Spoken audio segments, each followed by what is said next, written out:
భర్త లేకుండా షాపింగ్ చేసినందుకు భార్య తల నరికేశారు. ఆఫ్ఘనిస్తాన్లో మహిళల పట్ల తాలిబాన్ల దారుణాలు రోజురోజుకు మితిమీరుతున్నాయి అని చెప్పొచ్చు. ఆచరణ సాధ్యం కాని నిబంధనలతో ఆడదాన్ని ఆట వస్తుగా చూసే ఆ దేశంలో మహిళలకు కనీస రక్షణ కూడా కరువైపోయింది అని చెప్పొచ్చు. భర్తతో కాకుండా ఒంటరిగా సిటీలో షాపింగ్ చేసేందుకు వెళ్లినందుకు భార్య తలను నరికేశారు తాలిబాన్లు. ఇలాంటి క్రైమ్ న్యూస్ కోసం సబ్స్క్రైబ్ చేయండి తెలుగు మోజో కథలు ఛానల్.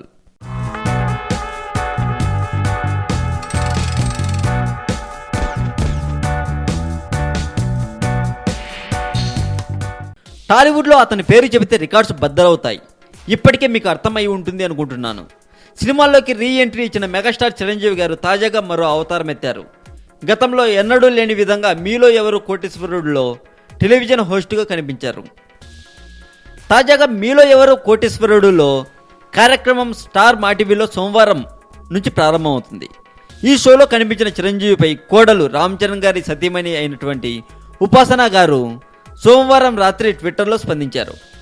ఆ షోలో కనిపించిన చిరంజీవి గారి ఫొటోస్ని ఆమె ట్వీట్ చేశారు. కొద్ది నిమిషాల క్రితం ఛానళ్లు మారుస్తూ మాటీవీ చూశాను. ఆ సందర్భంగా మామయ్య కౌన్ బనేగా కరోడ్పతి తెలుగు వర్షన్ కార్యక్రమానికి హోస్ట్గా వ్యవహరిస్తున్నారు. దాంతో నేను టీవీకి అతుక్కుపోయి చూశాను అని ఉపాసన ట్వీట్ చేశారు. చిరంజీవి గారు నిర్వహించిన ఈ కార్యక్రమంపై అభిమానులు కూడా ప్రశంసలు కురిపిస్తున్నారు అని చెప్పొచ్చు. మరింత టాలీవుడ్ సమాచారం కోసం సబ్స్క్రైబ్ చేయండి టాలీవుడ్ సెంటర్.